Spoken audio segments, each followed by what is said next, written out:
What is up, everybody? I am Crazy Horse 6. You're watching Full Spectrum Last War. I'm bringing you a Cannon Storm battlefield today. This battle took place on March 26, 2026. This is between Knight, representing the Rulebringers faction, versus HKU from server 660, and RAR, I love that name, RAWR, from server 657. This might be dropping a little bit later than the battle actually takes place. I'm going out of town, going overseas, accompanying my son while he plays at an international soccer tournament and getting some exposure to some international players and coaches. So I will be a little bit out of the loop here for the next 10 days or so. So I wanted to make some videos and have them publish while I am on the road. And so that's why you're seeing this probably 4 or 5 days after the battle actually takes place. This is an awesome battle, though. I hope y'all stick around and watch. You can see at the beginning I was going through and labeling the people that I kind of have to watch out for, the people who are, either stronger than me from a total hero perspective, or maybe, up to 15 or 20 million total power weaker. I think HKU has the advantage here. I think RAR had one person who was around my size. HKU has a couple that I wanted to watch out for. At the beginning here, jumping into the power tower, I forgot Midnight Gravedigger was on the team with me here. So a little bit of a waste to have both of us here at the power tower at the beginning. I end up jumping around quite a bit after my teleport resets. One of the things that I love about this video, one, it's a really well-balanced set of teams. I think RAR and HKU, they're obviously really close in servers. I think so 660 and 657, they probably have some experience with each other. I wonder if they have been allies previously. I think they did communicate really well. You can see they split up the buildings really well and really spread out their power and gave us a pretty hard time on the outskirts. So I think a really great video from the perspective of seeing a really balanced Canyon Storm. I feel like a lot of Canyon Storms are just completely one-sided, and one side just decimates the other. The other thing I love about this video that I'm really proud of is I think there's just a lot of really good examples of me just being an absolute pest. And you could see just a lot of multitasking here. If you need to, you can slow down the video. I have this at 1.75 speed, I believe, just to, get through a 30-minute battle in less than 20 minutes. However, there are some parts where you can see that I'm using all 4 of my squads, but I don't actually always hit. So one of the things I've talked about in some of my videos is the value of a gathering squad. In fact, one of my videos I did a few days ago talks about my typical reset procedures and all the stuff I do right at server reset. And one of those things was kind of bumping the super monthly pass for the 4th squad. I gotta give a little shout out here. Here I am saving Q's butt. So anyway, I still think that 4th squad is really valuable, even though Q's doesn't like it and he refused to buy it. And you can see multiple times in this battle where I send my 4th squad out with another squad to go hit somebody. And then if they have people on their wall, I'm pulling them back pretty quickly so I don't lose troops unnecessarily. But it is another squad that's coming at you. Sometimes I'll just send my 4th squad at somebody as a feint just to turn their screen red and force them to evaluate and see what kind of squad is coming. So it just kind of gets inside of their decision-making cycle, even if it causes them to freeze for an extra 2 seconds just to check. That's 2 more seconds that somebody can sit in a building, 2 more seconds that you can re-garrison a building. All that stuff tends to help.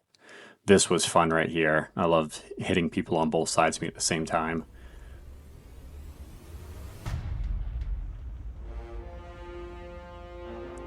And here's a good example right here. You see my gathering squad going in. My tank squad hit resistance there. And so I returned my gathering squad back so that they wouldn't die on that guy's wall.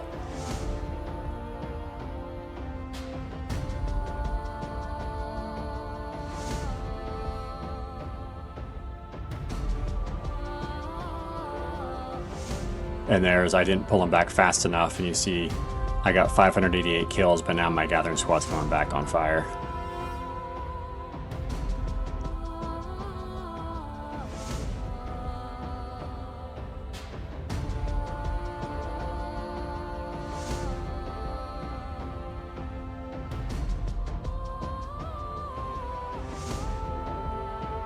So right there is another good example. Sent my gathering squad at that guy just to be a pest. Wasn't actually ever planning on actually letting him go all the way. But if it can cause him to reevaluate which squads he has out, which squads he has on his wall, even temporarily, just gives everybody else a little bit of an advantage.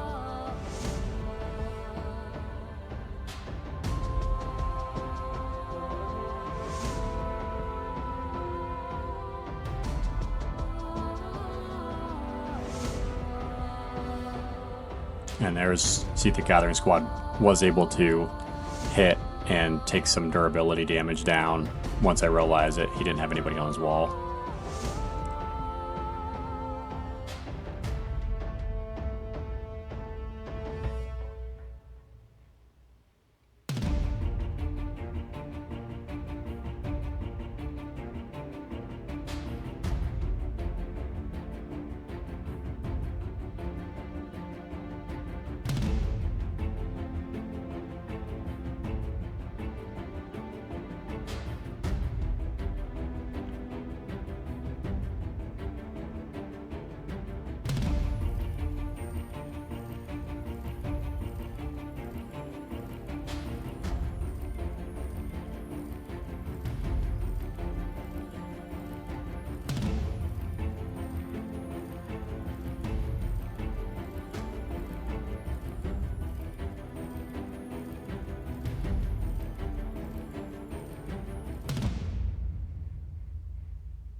This is why March speed is so important.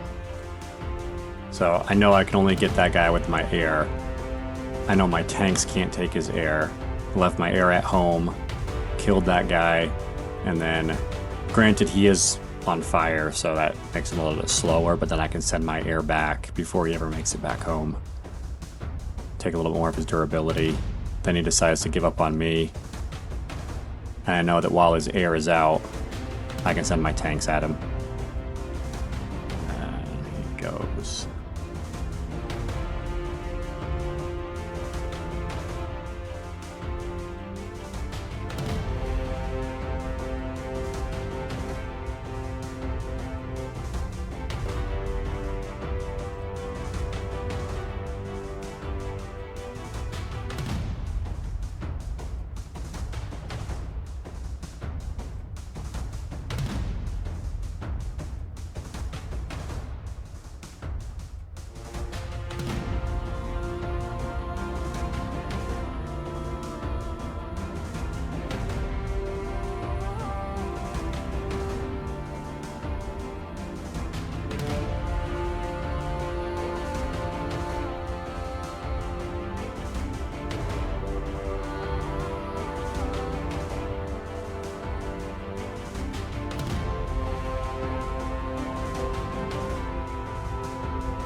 That guy was about my size, but he had his main squad out.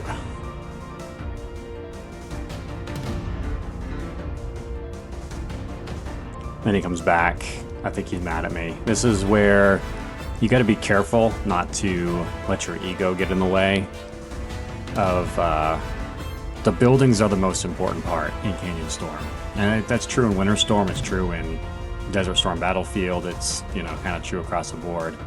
Look, if his main squad can't get through my main that's sitting on my wall, then him sending his second and third squads against my main squad is a complete waste of troops.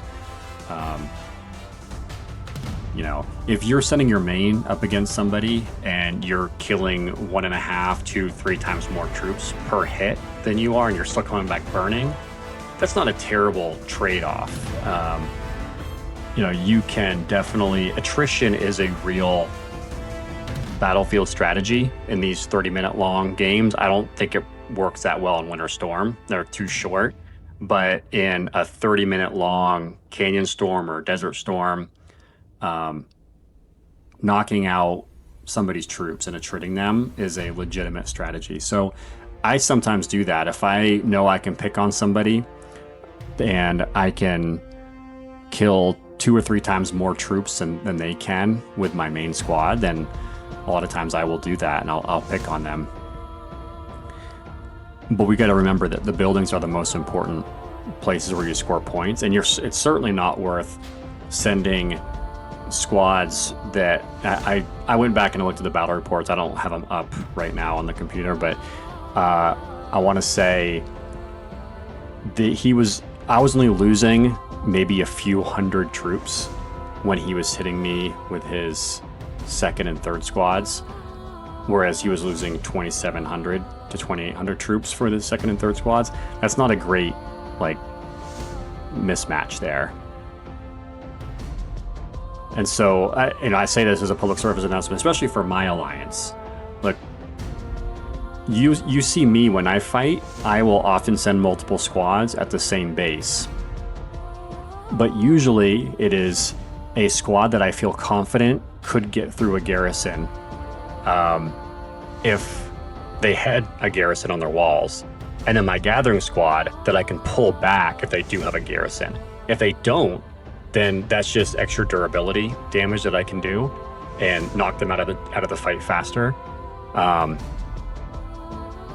But I don't typically send multiple squads at the same base as a matter of principle, because I want to get the best matchup. So there's no point in me sending my third squad at somebody who has a powerful first squad and just losing 2,800 troops for no reason when they only lose a couple hundred. But I have seen that a little bit in some recent Canyon Storm and Desert Storm fights, where, look, if you're a gold player, gold seat, and even a lot of purple seats can get away with sending multiple squads at a base and still burning through it. My third squad can hit some weaker players, and I can still burn through 2 or 3 of their squads. That doesn't work so hot for a white or a blue chair to do that to a gold chair. You can see this same guy jumped back in and is again kind of, seems like he took it personally. So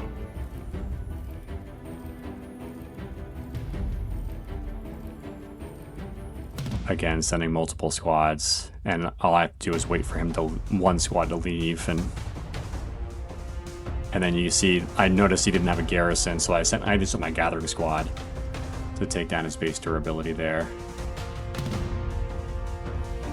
And now the 273 million power guy wants to play.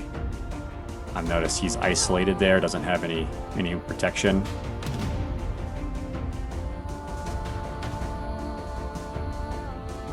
He's about to send a squad into the power center.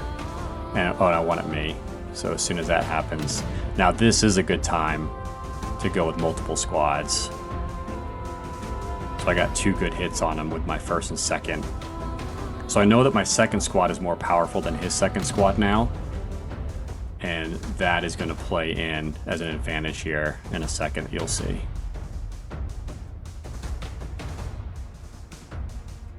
So he sends his main squad out. I know my main squad can bounce his main squad.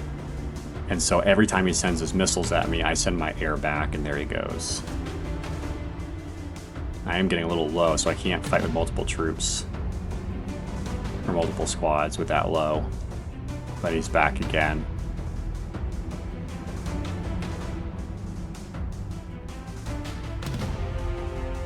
And then he wants to play with his tanks a little bit. So I pull my air back.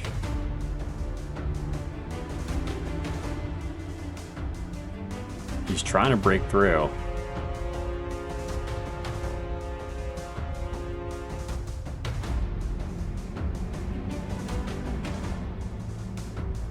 And then I also don't want to get tunnel vision there.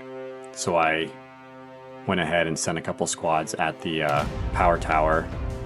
Because that's the priority, right? Is the buildings themselves. And then I'll port them one more time. That was it, guys. Hope you enjoyed. Like and subscribe for more battle analysis. I'll see you guys next week. Crazy Horse 6 out. Hell yeah! And heads up, don't just make a bunch of content. Like, actually go and do something. Be sure to like and subscribe, guys.